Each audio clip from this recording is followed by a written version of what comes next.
In today's video, I'm going to teach you how to delete opportunities in GoHighLevel.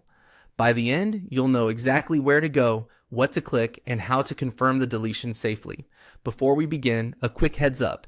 Deleting an opportunity is permanent and can remove related notes and context tied to that record.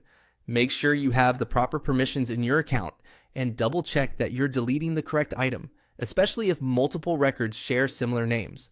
Start by opening your GoHighLevel account and heading to the Opportunities area. You'll typically find this in the main navigation.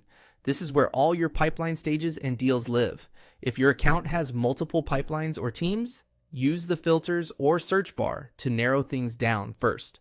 Taking a moment to filter by pipeline, stage, or owner will help you avoid accidental deletions and ensure you're working on the right record. When the list loads, give it a quick scan to confirm you're in the correct location and viewing the right segment of your pipeline. Next, select the specific opportunity you want to delete. Click directly on its name to open the detailed view. This detail page is your confirmation point. Verify the contact, the pipeline stage, the value, and any notes attached to the opportunity. If something looks off, go back and pick the correct record. It's a good practice to review any important information you might want to keep, like key messages or deal context, before you proceed. Once you're confident you've got the right opportunity open, look for the delete icon, usually represented by a trash can. You'll find it within the opportunity's detail view, often near the top of the page or in an action menu.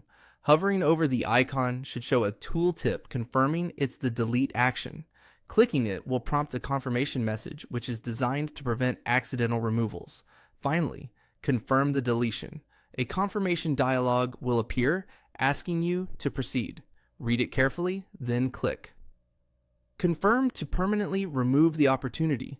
If the button is grayed out or you don't see the delete option, you may need higher permissions from your account admin. Once confirmed, the opportunity will be removed from your pipeline and list views. If you're cleaning up multiple records, repeat these same clicks for each one, taking care to verify each selection. That's it. You've successfully deleted an opportunity in GoHighLevel. Keeping your pipeline tidy helps with reporting accuracy and team focus, so use this process whenever you retire test deals, duplicates, or closed out records you no longer need.